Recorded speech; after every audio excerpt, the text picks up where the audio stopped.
আমি নূপুর। আমি চাকমা হলেও নন্দীগ্রামের সবচাইতে সুন্দরী ও তরুণী আদিবাসী মেয়ে ছিলাম। আমি একজন আদিবাসী চাকমা মেয়ে। চাকমা মেয়েদের পোশাক আশাক এমন, এটা সাধারণত প্রত্যেকটা মানুষের কিছুটা হলেও ধারণা আছে। আমি প্রত্যেক দিন রাতে অরিন্দমবাবুকে ফুল দিতে যেতাম। যেহেতু আমি বাজারে ফুল বিক্রি করতাম, এবং একদিন অরিন্দমবাবু সুযোগ বুঝে আমার হাত দুটি ধরে অনেক ভালোবেসে বলেছিলেন, নূপুর, তোকে দেখে আমি আর থাকতে পারছি না।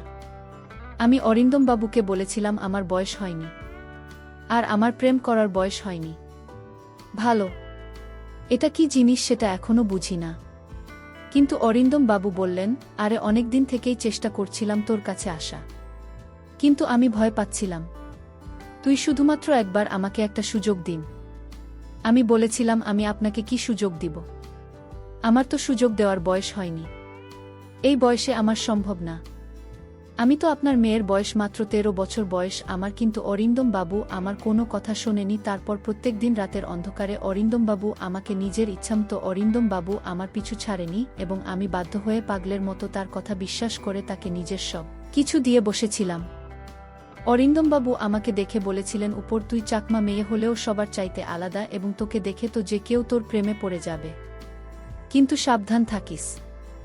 যে কোনো পুরুষ মানুষের মিষ্টি কথায় পড়ে গিয়ে নিজের জীবনটা কিন্তু নষ্ট করিস না। এবং অরিন্দমবাবুর মিষ্টি কথাতেই আমি নিজের সবকিছু তাকে দিয়ে বসেছিলাম, কারণ আমি তার উপর অনেক ভরসা করেছিলাম। আসলে আমরা যেহেতু চাকমা ছিলাম, তাই আমরা শাড়ি পরতাম। আমাদের শাড়ি হাঁটুর উপর থেকে থাকত, এবং আমাদের খোপায় ফুল থাকত। আমাদের সাজগোজ তাই কিন্তু এরকম। কিন্তু আমি চাকমা হলেও ভীষণ ফর্সা ছিলাম। তাই নন্দীগ্রামে প্রত্যেকটা পুরুষ মানুষ শুধুমাত্র আমার সৌন্দর্য দেখে আমাকে নিজের কাছে পাওয়ার জন্য সবাই পটানোর অনেক চেষ্টা করত। কিন্তু আমি কারো মিথ্যে প্রেমের জালে পড়েনি। আমি নিজেকে ধরে রেখেছিলাম। কিন্তু আমি যখনই অরিন্দমবাবুকে ফুল দিতে যেতাম, তখনই সে আমার দিকে তাকিয়ে থাকত। যেহেতু আমি ভীষণ ফর্সা ছিলাম, আমি তাকে অনেক ভালো মানুষ ভেবেছিলাম, কারণ উনার চোখের দিকে তাকালে একটা সততার আভাস পেতাম। এবং জানি না কেন অন্য পুরুষদের চাইতে অরিন্দমবাবুকে খুব একটা আলাদা মনে হতো আমার, এবং আমি তাকে খুব ভালো মানুষ ভেবেছিলাম। তাই আমি নিজেকে উনার ভালোবাসা থেকে আটকে রাখতে পারিনি। তখন আমারও ভীষণ ভাল লাগত। তারপর 15 দিন ধরে অরিন্দমবাবু আমাকে রোজ, এবং আমি খুব খুশি ছিলাম উনার ভালোবাসা পেয়ে। কিন্তু সেদিন সকালে ঘুম থেকে উঠেই আমার পায়ের তলা থেকে মাটি সরে যায়, কারণ অরিন্দমবাবু হঠাৎ করে আমাকে একা ছেড়ে কলকাতা শহরে চলে গেছিল, এবং আমি 1 মাসের মধ্যেই মা হয়ে গিয়েছিলাম। অরিন্দমবাবু আমাকে কিভাবে কি করেছিল, এবার বলি অরিন্দমবাবুর সঙ্গে আমার আসল কাহিনী। আসলে অরিন্দমবাবু আমাদের নন্দীগ্রামে 1 মাসের কন্ট্রাক্টের কাজে এসেছিলেন। উনি একজন ইঞ্জিনিয়ার ছিলেন। উনার বাড়ি কলকাতা শহরে ছিল, এবং হরিয়া কাকা অরিন্দমবাবুর সঙ্গে থাকত। হরি আকা দুপুরবেলা অরিন্দমবাবুর খাবারদাবার রান্না করে দিয়ে নিজের বাড়িতে চলে যেত। সেদিন বাজারে হরিয়া কাকার সঙ্গে আমার যখন দেখা হয়েছিল, তখন হরিয়া কাকা আমাকে বলেছিল, কি রে নূপুর, তোর ফুল বিক্রি হয়েছে। আজ কিছু ভাল ফুলগুলো কিন্তু আলাদা করে রাখিস বাবুর জন্য। আমি তখন তাকে বলেছিলাম, কেন আজ ভাল ফুলগুলো আলাদা করে রাখব, আর কোনো বাবুর জন্য ফুল আলাদা করে রাখবেন? হরিয়া কাকা তখন আমাকে বলেছিল, পশ্চিম দিকের যে বড় বাড়ি আছে সেই বাড়িতে কলকাতা থেকে নাকি একজন নতুন বাবু এসেছেন। উনি হলেন অরিন্দমবাবু, আর উনি আজকে কিছু ফুল চেয়েছেন। তাই তুই সন্ধ্যায় গিয়ে অরিন্দমবাবুকে কিছু ফুল দিয়ে আসিস।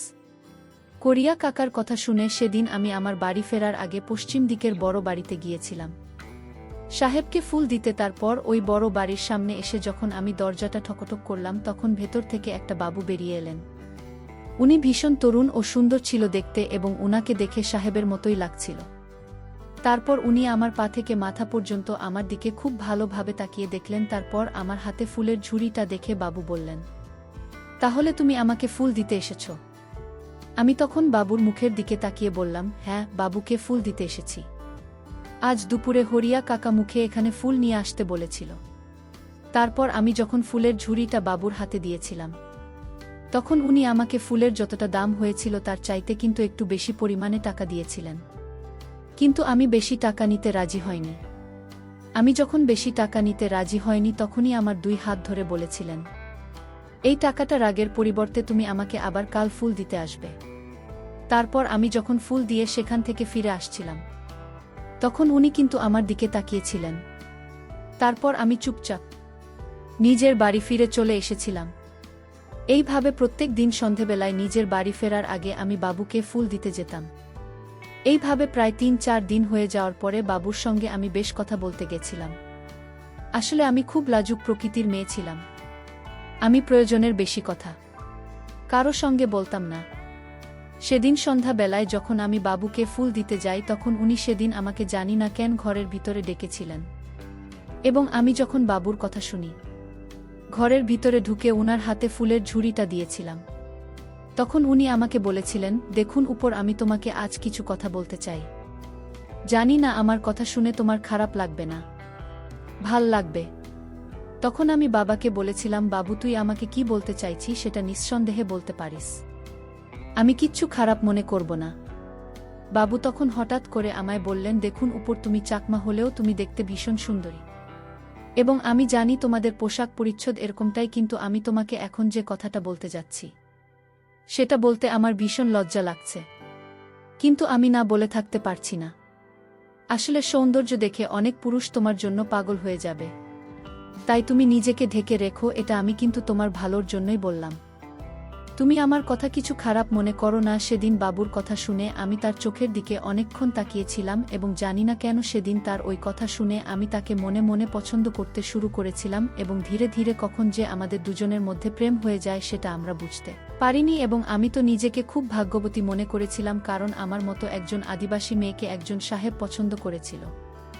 তারপর সেদিন সন্ধ্যায় যখন আমি বাবুর বাড়িতে ফুল দিতে যাই তখন বাবু আমায় নিজের ঘরের ভিতরে নিয়ে গিয়েছিলেন।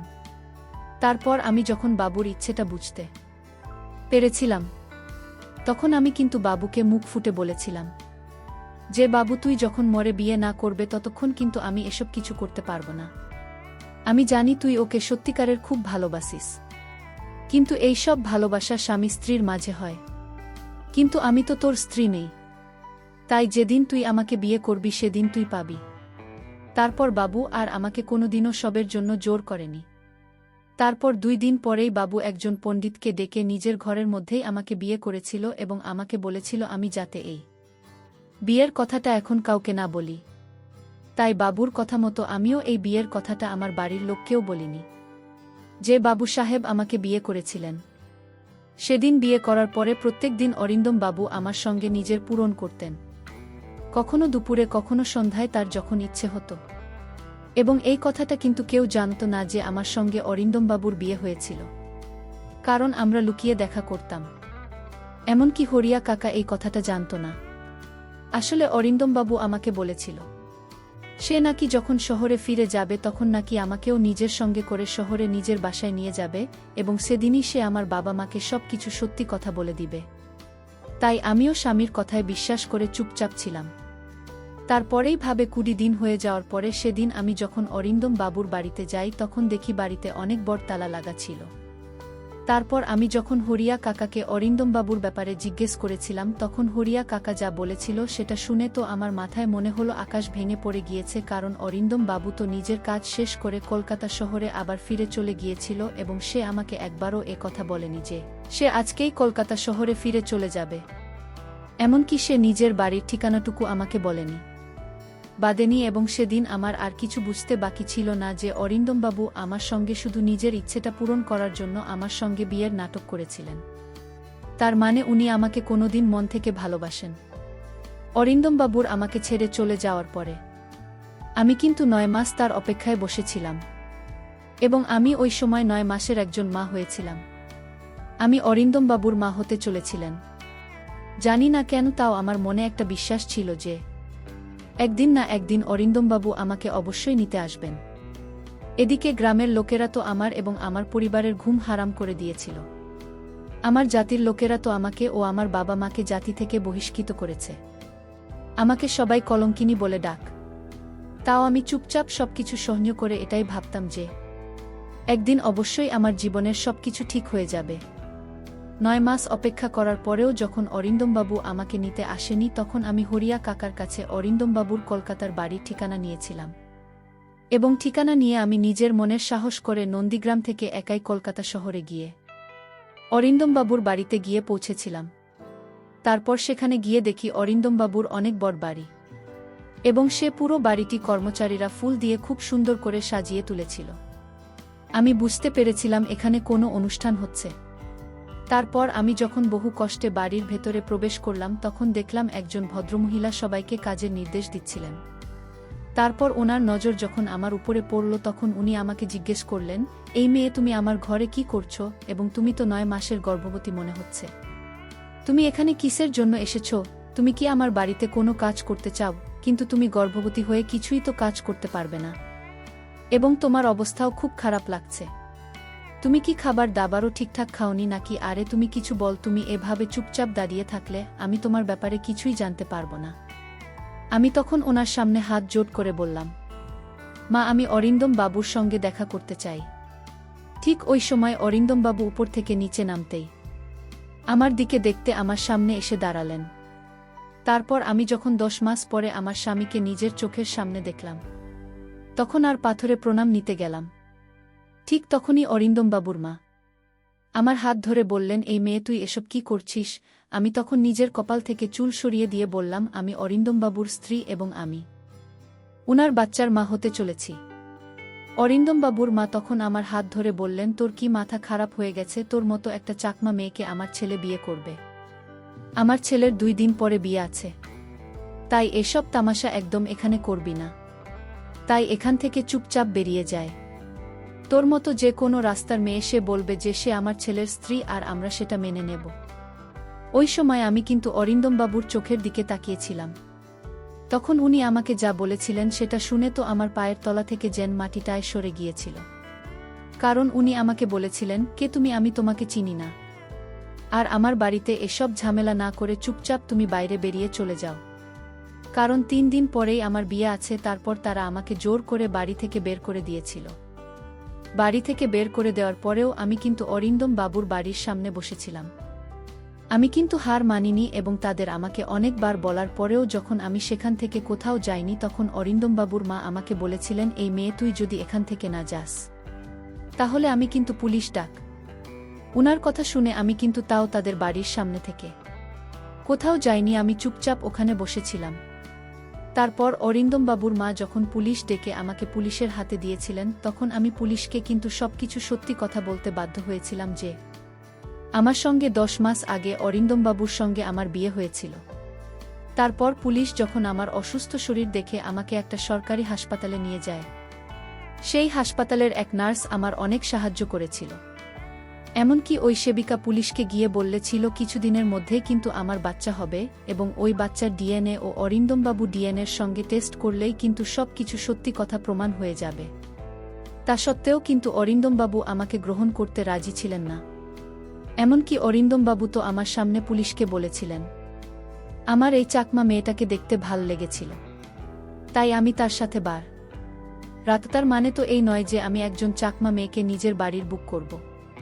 তারপর পুলিশে যখন আমার কথায় বিশ্বাস করে অরিন্দমবাবুকে আমার সামনে তাকে জেলে ভরার হুমকি দিয়েছিল, তখন আমি পুলিশের পা ধরে বলেছিলাম, বাবু দয়া করে মোর স্বামীকে কোনো শাস্তি দেবেন না। ওটা মোর স্বামী, আমি আমার স্বামীকে কোনো কষ্ট দিতে পারব না। তা সত্ত্বেও কিন্তু অরিন্দমবাবু আমাকে গ্রহণ করতে রাজি ছিলেন না। আর এদিকে আমি তাও বিশ্বাস করে বসেছিলাম যে আমার ভালোবাসার জয় হবে এবং কাউকে শাস্তি দিয়ে নয়, তাকে ভালোবেসে তার মন জয় করা যাবে। এদিকে অরিন্দমবাবুর বাড়িতে ও সব কিছু প্রকাশ হয়েছিল, এবং অরিন্দমবাবুর সঙ্গে যে মেয়েটার বিয়ে ঠিক হয়েছিল তারাও সব কিছু জানার পর এই বিয়েটা কিন্তু ভেঙে দিয়েছিল। এদিকে আমি খেয়ে না খেয়ে অরিন্দমবাবুর বাড়ির সামনে পড়ে থাকতাম। তারপর সেদিন আমার যখন অনেক পেটে ব্যথা হয় তখন জানালা দিয়ে কিন্তু অরিন্দমবাবুর মা সব কিছু দেখছিলেন, এবং আশেপাশের কিছু মহিলা আমার খুব সাহায্য করেছিল।